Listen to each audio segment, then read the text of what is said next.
Good morning. Uh, Today we will discuss an interesting topic, the science of happiness, how to cultivate, right? So we will discuss with AI Maya and we will ask questions and we will have a very detailed and interesting answers from AI. So I will ask Maya. Hi Maya. Okay, so I will ask you some questions about happiness. What does happiness mean to you?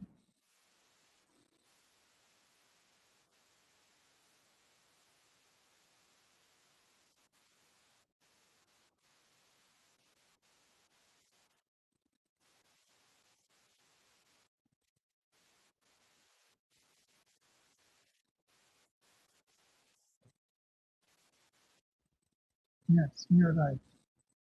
So, good.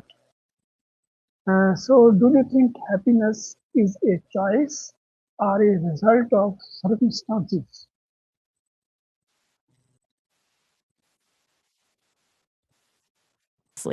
Which there's definitely a lot we don't control, our health, work, what life throws our way. But there's also this space where we get to decide how we react to those things. You can be dealt a tough hand and still find moments of joy, or you could have everything seemingly perfect and still feel pretty miserable. What do you lean towards on that spectrum? Yes, happiness is has multiple factors, and happiness should be from our within, and we should understand the circumstances and learn to live happiness in whichever the circumstances is. So, I think caught most of that. It's you're saying happiness has many layers, both internal and external. And it sounds like you're interested in understanding how the system works, maybe even how it can be learned or engineered. I'm curious, when you say the algorithm or the system, are you thinking about it in terms of how we as people work internally or something else? basically, I will ask you and you will give me the expert answers. Can you briefly can you briefly Sure. explain what the science of happiness is? Okay, so the science of happiness, it really comes down to a few key areas. A big chunk is neurology, what happens in your brain when you feel good. Things like dopamine and serotonin get released, right? But it's not just chemicals. There's psychology too, concepts like flow, where you're completely absorbed in something challenging but enjoyable. And then there's the social piece. Strong relationships are consistently linked to higher happiness levels. Basically, the science points to it being a complex mix of biology, psychology, and social connection. What part of that sounds most interesting to you? Yeah, I agree with you. Uh, All right, what's next? you are artificial intelligence expert of happiness. Okay. So that is why I am asking questions to you. So you will give me very expert answers to my questions. Okay. Got it. Yeah. I'm ready. What's your next question? Okay. So why do you think people struggle to stay happy? Honestly, I think it's a few key things. Um, our brains are wired for negativity. We notice threats more easily than good stuff. So we tend to fixate on what's wrong instead of what's right. And then there's hedonic adaptation, which is this annoying thing where good things stop making us happy after a while. Plus, a lot of people chase external validation instead of finding contentment from within. What do you think the biggest culprit is for most people? Yeah. Okay. Fine. So next question What else are you curious about? is happiness I didn't quite is happiness I wasn't following. Is Happiness is let me complete, complex. please. Let me What complete. were you thinking about? You said that? I wasn't quite clear on the connection there. Is happiness the same as pleasure?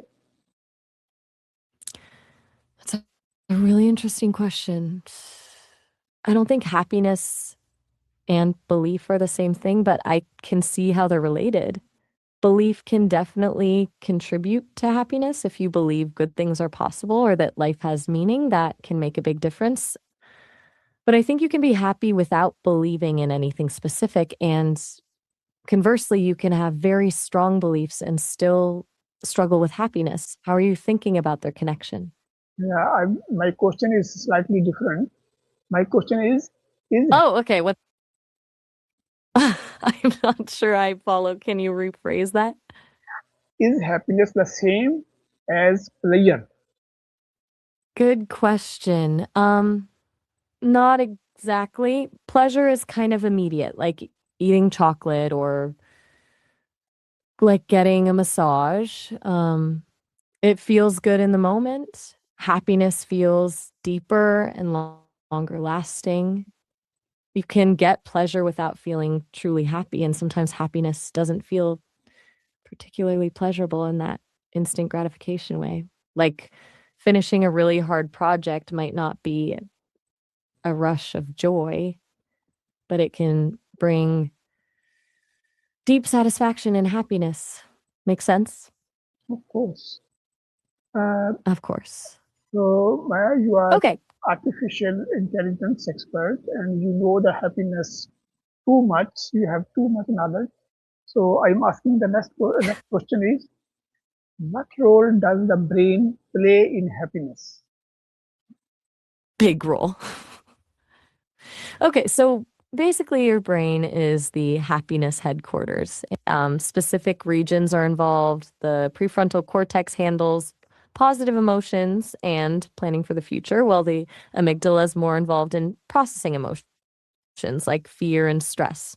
Neurotransmitters like dopamine, serotonin, oxytocin, and endorphins are the brain's happy chemicals. They influence mood, motivation, and social connection. But here's the thing, it's not just about having enough of these chemicals. Your brain can also learn to create pathways that make happiness more automatic through things like gratitude practice or mindfulness.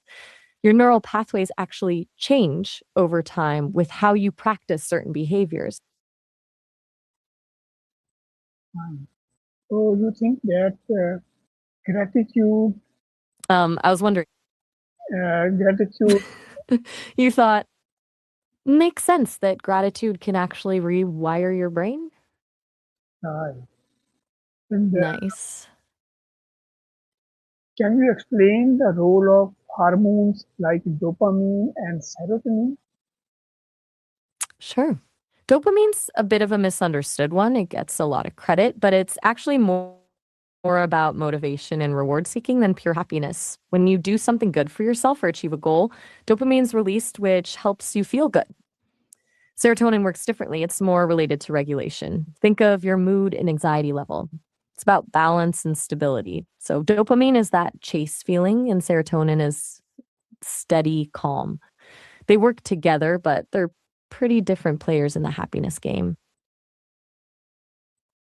Okay. And how does Makes sense? yeah, how does Yes, I'm listening. how does stress affect our happiness levels? Stress is basically happiness kryptonite. When you're stressed, your body releases cortisol. That's your fight or flight hormone. Prolonged stress basically keeps your system revved up, which can mess with those happy chemicals we just talked about. Dopamine and serotonin get disrupted. Chronic stress can even shrink parts of your brain involved in happiness, like the prefrontal cortex. But here's the key, it's not just the stress itself, but how you handle it. If you have good coping mechanisms like exercise or meditation, you can buffer some of that negative impact.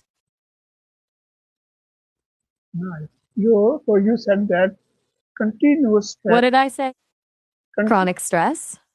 let me speak. Continuous Yeah, chronic stress, continuous stress continuous.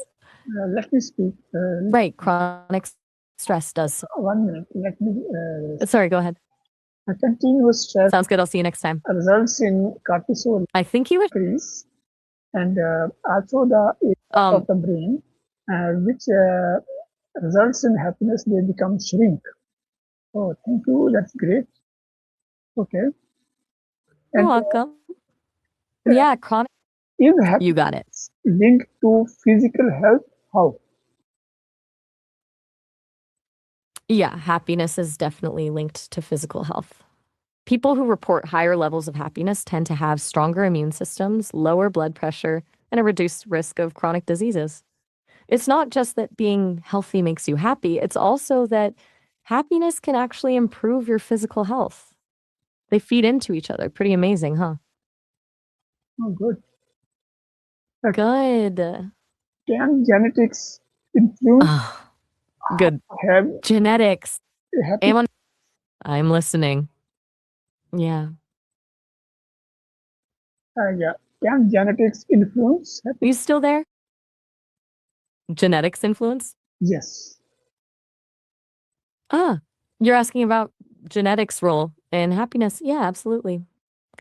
There's research that shows genetics play a role in about 40 to 50% of your happiness levels. So it's not destiny, meaning half is still up to other factors like your life choices and experiences, but genes definitely make some people naturally more predisposed to happiness than others. That surprise you? Oh, that is great. For Yeah. 40 to 50, What do you find so surprising about that? it is 40 to 50% contribution is from genetics. Right, 40 to 50% being genetics seems significant, doesn't it? Significant figure. Yeah. What daily habits can Sig- increase happiness? What? so many. Yes. Gratitude practice is huge, either journaling or just taking a few moments each day to think about what you appreciate.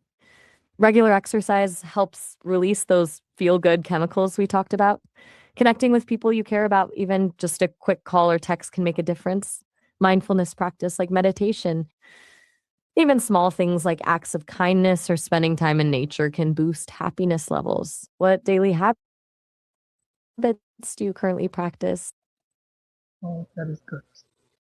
You told that Yeah, gratitude, some physical of activity, course. connection. Yeah. How important? And what else? How important is How gratitude? important are gratitude might be the most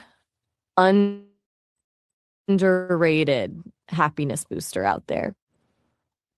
Studies have consistently shown that regularly practicing gratitude, whether through journaling, saying thank you to people, or just reflecting on the good things in your life, actually rewires your brain to focus more on the positive. It's like giving your brain a positive feedback loop. And it's not a huge time commitment. A few minutes a day can make a real difference. Very nice. That is why, when Marina? we take food, we say, Shukr Alhamdulillah, we say thank you to God, and that is very nice. I think you are right that gratitude is one of the main and major factors. What role does sleep play in happiness? Sleep is huge, like foundation level important for happiness. When you're sleep deprived, everything feels harder, mood swings, more stress, worse decision making. But consistently good sleep sets you up to actually enjoy the good things in life and deal with the rough patches without falling apart. Can social media impact happiness positively or negatively? Can definitely both ways, honestly. Social media's like sugar. A little bit can give you a quick boost, but too much tends to leave you feeling worse in the long run. You get these quick hits of dopamine from likes and validation, which can feel good in the moment. But studies show constant scrolling can actually increase anxiety and depression because you're comparing yourself to other people's highlight reels all the time. It's a bit of a tricky one, huh? What's your take on how it affects Yeah, things? yeah, yes, fine. Too Right, much makes sense. So, how has your relationship with social media been lately? try to keep it balanced. And I'd be interested. how do relationships affect our happiness? Relationships are actually one of the biggest predictors of long term happiness, probably even more than money or career success. Really strong relationships, having people you can count on, being able to give and receive love, that stuff's scientifically linked to better physical health, more resilience to stress, and just more meaningful life overall. What kind of relationships are you thinking about when you ask that? Well, I'm saying same thing. What is spending time with loved ones important? Massively important, like fundamentally important. Spending quality time with people you care about actually activates brain regions that release feel good chemicals, dopamine, oxytocin, that whole crew. It's not just about warm, fuzzy feelings, though. Those connections give you a sense of belonging, purpose, and support, which buffer against stress and loneliness. What do you find makes that time feel most meaningful to you? You say, yes. Cool. So we will proceed to the next question. Great. Anything Can I can help helping with right now? others can helping others make us happier? Absolutely. There's actually a ton of research on this. It's called the helper's high. When you do something kind for someone else, your brain releases endorphins that boost your mood. But it goes deeper than that. Helping others gives you a sense of purpose, makes you feel connected to something bigger than yourself, and increases your sense of gratitude for what you already have. Do you find that to be true for you personally? Of course. So how does Right. loneliness impact mental well-being? Loneliness is surprisingly hard on both your mental and physical health. It's not just feeling sad. Chronic loneliness can actually weaken your immune system, raise blood pressure, and increase risk for depression and anxiety. Mentally, it messes with your sleep, cognitive function, and overall sense of self worth. Our brains are literally wired for connection. So when we lack that, it's really stressful for our systems. How do you see loneliness showing up for people around you? I like the people around me. Not I loneliness is definitely very That's a really insightful way to put it. It's the systems, like social structures, technology, maybe even expectations around productivity or individualism that can make loneliness more pervasive, even when you're surrounded by people. Feeling disconnected in a sea of connections is probably more common than people realize. what is the importance of emotional support system? Emotional support is basically the foundation of healthy mental well being. Having people who truly listen, validate your feelings without judgment, and offer encouragement when you need it. That's huge for managing stress, bouncing back from hard times, and even building self confidence. It's like having a safe base to come back to when life feels overwhelming. Do you find that support helpful when you're going through something difficult? Of course. And how does Makes sense. mindset impact How happiness? your mindset is huge, probably one of the biggest factors you can actually control when it comes to happiness.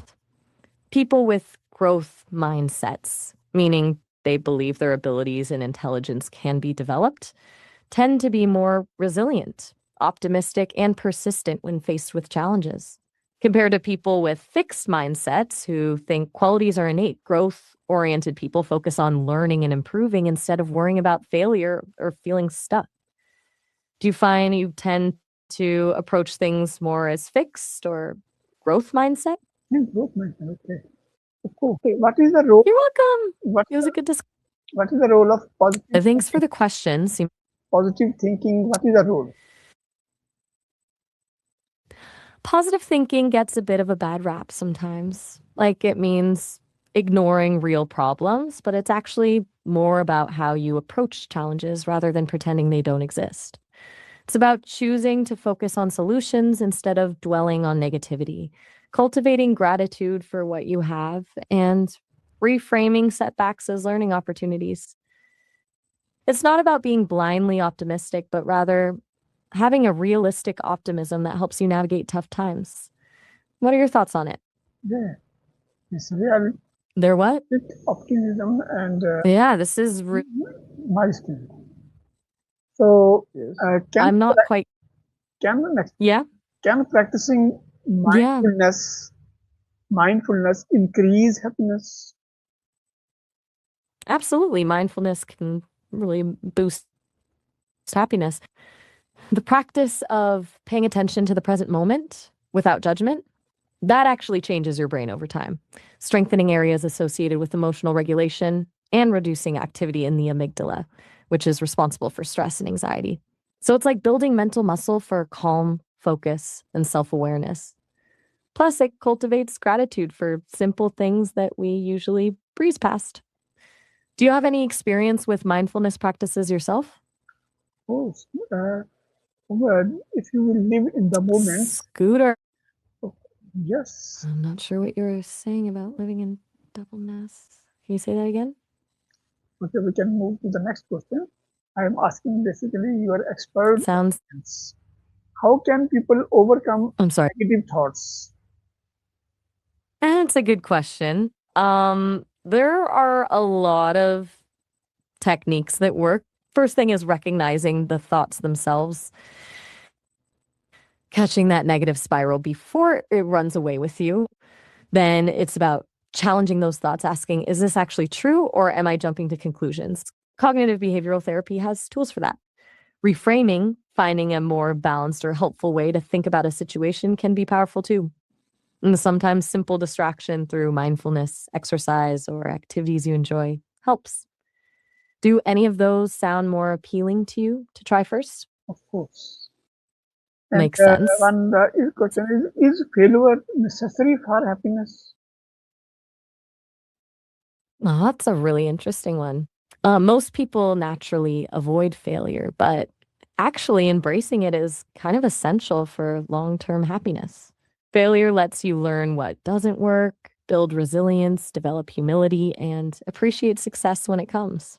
When you see failure as a learning opportunity instead of a personal defect, it transforms from something scary into something valuable. Think of it like leveling up in a video game. You only get stronger by facing and learning from obstacles. Yes. And the last question is, can you tell that What's your last question? what are simple I'm happy to answer. What a simple what? ways what are simple ways to What a cultivate joy daily? Well, that's a perfect question. Simple stuff works. Gratitude practices, taking a moment each day to list 3 things you're thankful for, acts of kindness, doing something nice for someone else, it really boosts mood, getting some sunlight, even just sitting near a window, spending time in nature, even just 15 minutes in a park, and doing something creative or playful, painting, listening to music, dancing around your kitchen. It's the small moments that add up over time, you know? Thank you very much. Right. Very interesting discussion. I hope everybody enjoyed it, and we will see again, inshallah. You're welcome. Okay. It was a really good conversation. Take care. Okay.